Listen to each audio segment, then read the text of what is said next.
All right, we are live.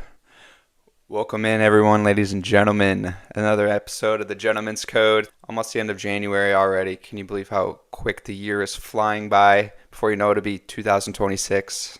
You still, guys, haven't done anything with your life, so make sure to get on the gas. Yeah. It goes by so fast, so you guys gotta seriously, you gotta think about it every single day. How fast stuff could go on. So, good morning, Priamo. Morning, Bobby. I love the talking shit right out the gate. They're just that's the best. They're still On they're our still phone. rub. Oh, what? Oh, That's what I was gonna say. it's chirping to me. They're rolling out of bed. They're rubbing the crust out of their eyes, and all they hear is "You haven't done anything with your life." And they're still there hugging the fucking pillow, drooling. They might even be that. Well, not even with their real girlfriend. They probably got their blow up doll next to them.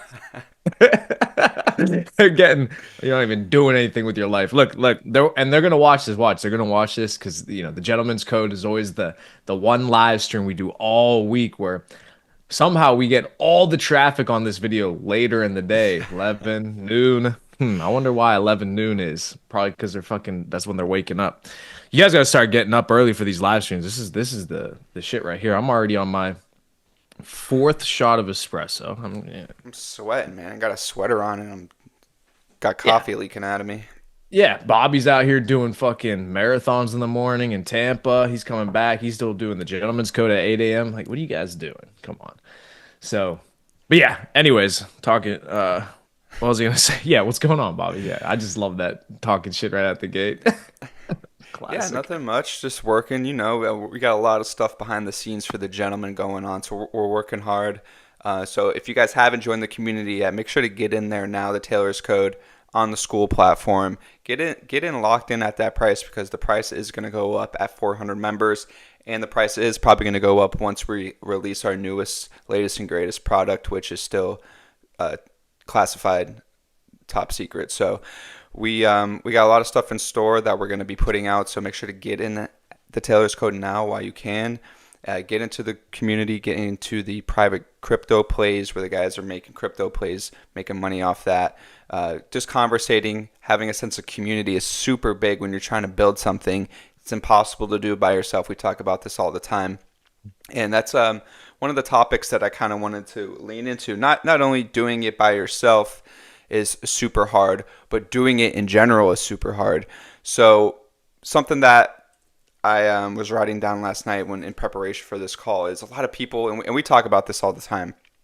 A lot of people just spin the wheels, even get going, and even when they do get going, they figure out something they want to do, but they're super fixated on the details of it. And how I like to think about it is picture you're going to build your dream house. When you're building your dream house, you don't start with what color you're going to paint the walls behind you, right? You don't what kind of flooring you want, what kind of faucet handles you're going to put on. You don't think about that kind of stuff. You're thinking about the foundation, the concrete that's going to go on, how many bedrooms, how big's the living room, is there a pool in the backyard? Different things like that. The structure, the foundation of what you're going to build is way more important than the minor details. Think of it as a web page, what color the web page is going to be, what font you use for the details. So what actually is your business? What can your business not survive with? Is that the product? Is that the service you provide? Is it you? Is it outsourcing help? So figuring out what your business actually is and needs to survive and to generate cash flow, which is most important, you have to figure that stuff out before you start worrying and stressing about the minor details. So you could hyperfixate on what it is that you need to start your business and go all in on that, and then the details you could fill in on top of that. So what are your thoughts on that, Priamo? And what do you see from these people who are trying to start businesses that maybe have that issue?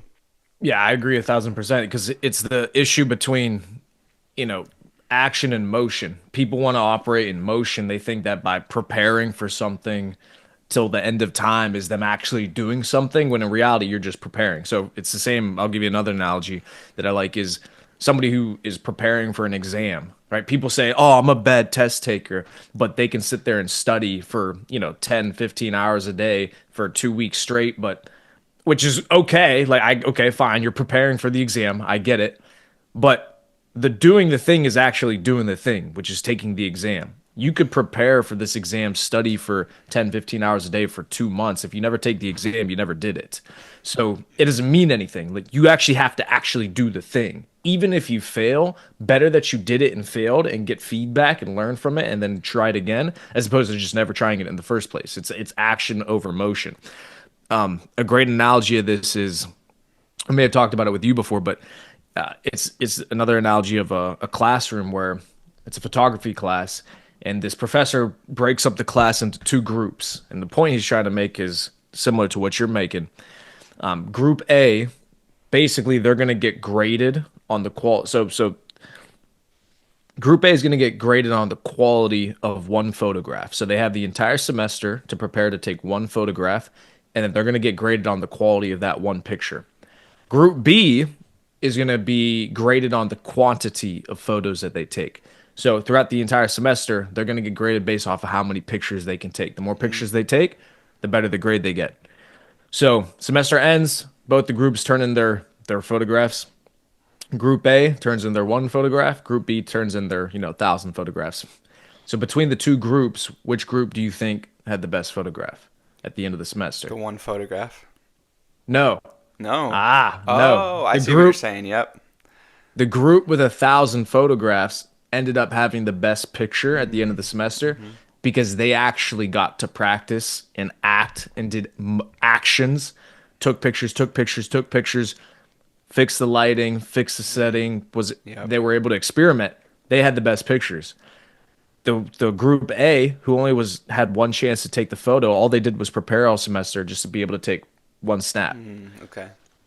So that's the plan to the point that you're making is listen, just go do the thing. Because just by doing it, by actually setting the wheels in motion, that's what's going to get you the results and help you improve. And then you can figure the little shit along the way through failing. Yeah, I like So your example of test taking because that's very, everybody could relate to that. And especially, if we went to college together, so we understand this. You could study for a test for, like you said, weeks on hand, but that's not the real life like work because you could get in there and the test is going to be completely different than how you were studying. You could have been studying flashcards, multiple choice questions, but then once you get in there, the test is write out 20 questions. You got to write out your answer. So it could be completely different. It's the same with a business. You could get into maybe you think what you're getting yourself into from an online store perspective, but then you actually get in there, you're like, okay, this is not what I thought it was at all. I thought I'd be building my product, shipping out to customers, but in reality, it's okay. Somebody else is making the product. I'm doing the marketing behind the scenes all day. So like I like that example a lot because you could study, you think you're watching YouTube videos, and then you get there and it's completely different. So that's a good example.